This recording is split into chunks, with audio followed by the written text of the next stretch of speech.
E neste momento os mercados estão absolutamente dominados por causa das tarifas de Donald Trump e as três empresas que eu vou aqui trazer estão muito dependentes desta questão das tarifas. É claro que dependendo do seu setor e do respectivo país, a influência das tarifas pode ser maior ou menor. E eu trago aqui três empresas que, no fundo, são afetadas de forma diferente pela questão das tarifas. Isto não se trata de uma recomendação de investimento, é apenas feito para efeitos informativos. Nem sequer eu quero aqui trazer demasiados aspectos técnicos sobre essas empresas. O objetivo é mais aqui uma reflexão e trazer aqui empresas diferentes para que vocês possam conhecer mais empresas e mais opções de investimento, ou até apenas conhecer mais sobre essas empresas. E a primeira empresa que eu vou aqui trazer está relacionada com uma viagem que fiz recentemente à Indonésia, onde passei pela segunda vez em Singapura. Singapura é um centro económico muito significativo, é uma cidade moderna, é uma cidade com bastante comércio, e eu pela primeira vez pude ver uma loja de uma empresa que já tinha ouvido falar, que é a Lululemon, que é uma empresa que se dedica a material para desporto de uma forma premium. E uma coisa que me chamou a atenção foi o facto de a loja estava absolutamente repleta. Ao contrário de outras lojas nesse mesmo centro comercial, que era muito central e a loja estava repleta de pessoas. E eu, pessoalmente, identifiquei-me com o conceito.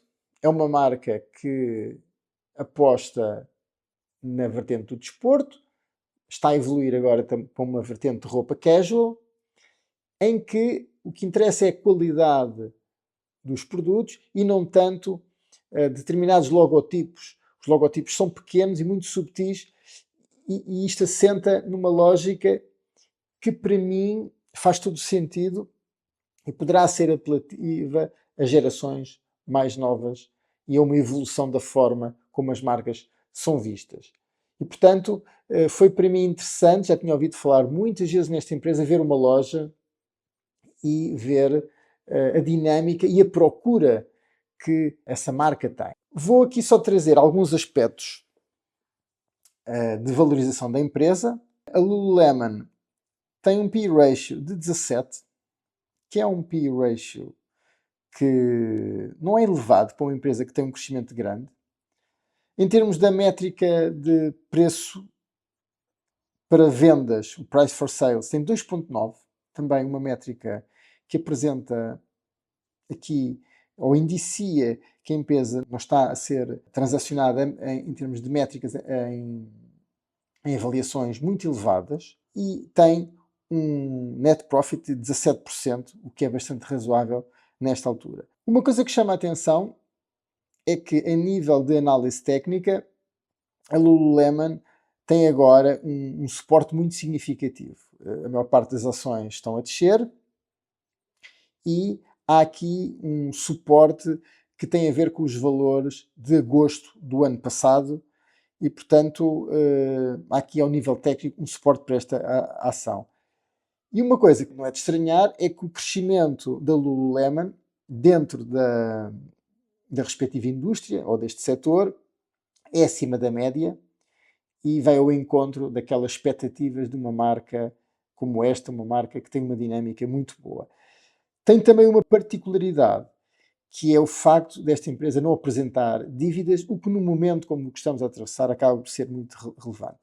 Agora vamos aos riscos e, no fundo, à complexidade do momento atual. Há a questão das tarifas, como referi inicialmente, e esta é uma empresa do Canadá que tem 40% da sua produção na China.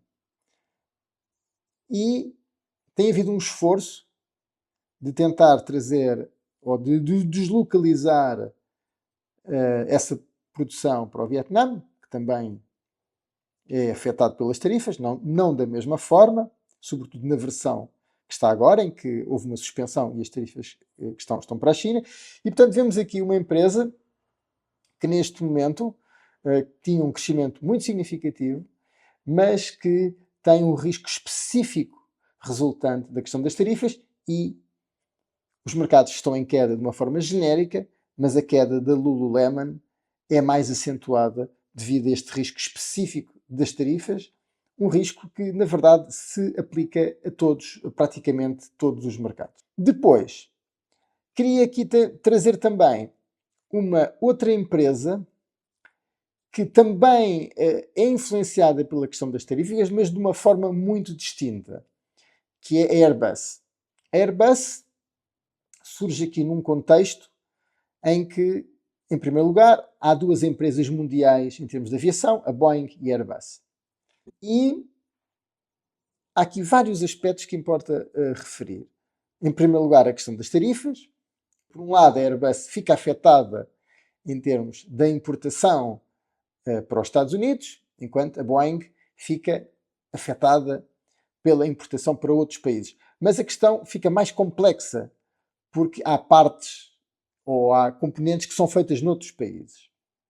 E, portanto, aqui é ver em que medida a qual das duas empresas vai ter um maior risco das tarifas.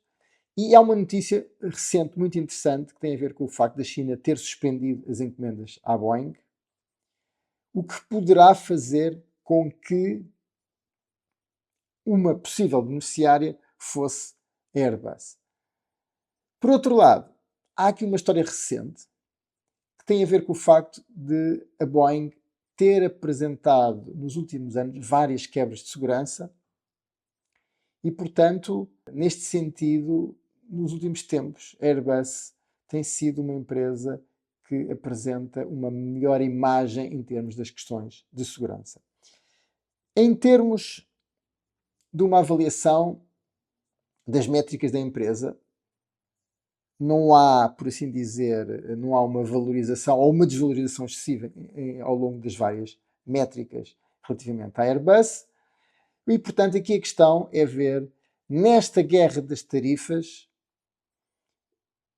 qual é que vai ser a dinâmica que vai prevalecer se, no fundo, os Estados Unidos vão estar em guerra com o mundo todo, e aí poderia haver uma situação em que a Airbus fosse beneficiada, ou vai haver aqui uma questão que vai ser resolvida, isto é apenas uma negociação, ou os Estados Unidos vão ceder relativamente, por exemplo, à Europa, mas combater relativamente à China, e portanto vemos que a questão das tarifas vai ser muito relevante e vamos ver em que medida é que a questão das tarifas vai afetar mais ou menos esta empresa, bem como a sua rival Boeing. Vou também aqui trazer uma empresa portuguesa, porque acho que faz todo sentido. Nós, no fundo, esquecemos no mundo em que ligamos às Apples, às Nvidias, às Googles. Temos também uma bolsa. A economia portuguesa tem apresentado, no contexto da União Europeia, uma boa resiliência. É uma bolsa com características distintas. E vou trazer um dos pesos pesados da bolsa portuguesa, que é a EDP, que é uma ação de uma companhia elétrica, por natureza um setor mais defensivo.